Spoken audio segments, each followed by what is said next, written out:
Matt, I'm not one of these people that's dead set against having residential in our downtown. I know there are some people who are. I think a good mix is okay.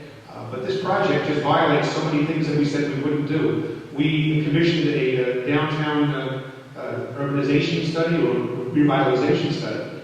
And it said one of the things we should make sure we don't do is what they had done in the past, and that's wall off our downtown, especially along Brewster Street. So what do? We replace one-story buildings along Brewster Street with five-story buildings. We have 143 apartments in that complex.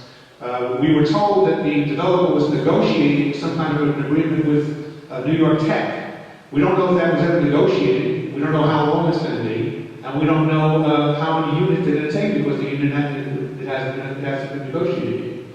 It's going to break. It's too big for that project. Don't get me wrong. Something needs to replace what's there now.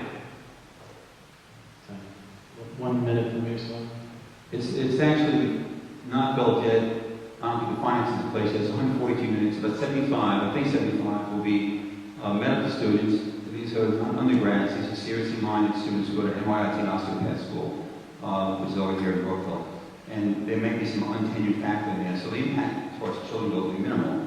In other debates we've had at City Hall, we talk about eminent domain and how people have the right to own and do what they want with their property. And then on the other hand, we have a person who owns land here who has the right to develop it and seeking to do so.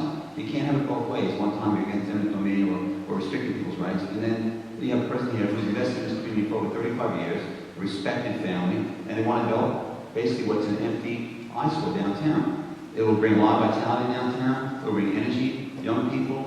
We'll use our restaurants and stores, the business communities behind us as well. It's a high price point development. Originally, the Avalons, in everyone's mind, the Avalons created a negative image of downtown living. And this is a very different, real balconies, high quality, inside and outside development. So it's a $6 million investment on downtown, $60 million.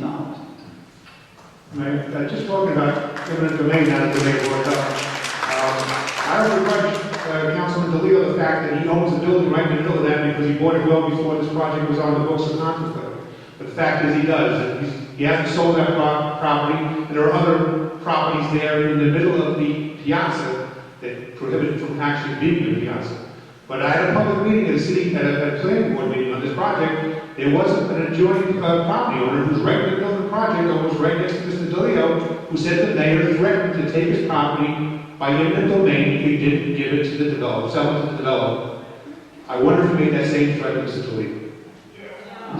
Mr. Minogue, you've spoken about this in council. It's really not fair to throw any members out there. I did not threaten anybody about eminent domain.